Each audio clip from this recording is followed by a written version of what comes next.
Summer Island. First time magpadala ng candidate sa Miss Universe Philippines. Naritong showbiz spotlight ni Anton. For the first time, maikipagbardagulan ang probinsya ng Samar sa gaganawing Miss Universe Philippines 2025. Sa ginanap na intimate press conference, ipinakilala sa pageant media ang kauna-unahang babae mula sa Samar Island na lalaban sa pinaka-prestihiyosong beauty pageant sa Pilipinas sa katauhan ng 20 anyos na si Catherine K. Dacanay. Ayon kay Catherine, bata pa lang ay pangarap na niya mag-iisang beauty queen. I was 7 years old when I first told myself that someday I'd conquer the universe. And to be here right now means that I have every bit of intention and determination to reach that dream. Nagsimula umano ang kanyang kagustuhang mag-iisang beauty queen na minsan makapanood siya ng pageant. Actually, when I was 7 years old, I saw on the television the Miss Universe pageant. And I saw those drop-dead gorgeous Latinas wearing that evening gown. And as an impressionable young lady, I was very much impressed.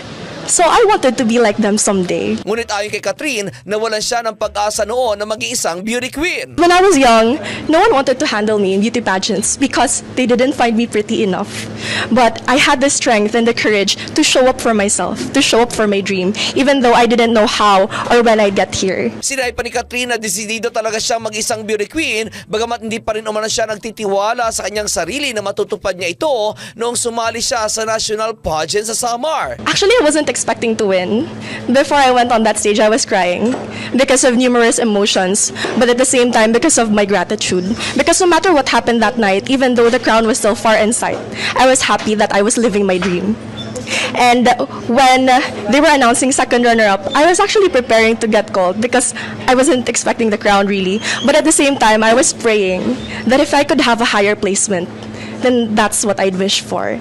And when only 2 of us was remaining on stage, I was actually crying because I couldn't believe it.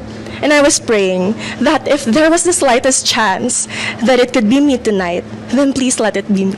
Ngunit nang tawagin umano ang kanyang pangalan ay naging emosyonal na siya dahil alam niyang natupad na ang kanyang pangarap na mag-iisang beauty queen at gagawin niya raw ang lahat ng kanyang makakaya para maiuwi ang corona sa darating na Miss Universe Philippines 2025. At iyan ang aking balitang showbiz para sa impilang may todong lakas, DWIZ.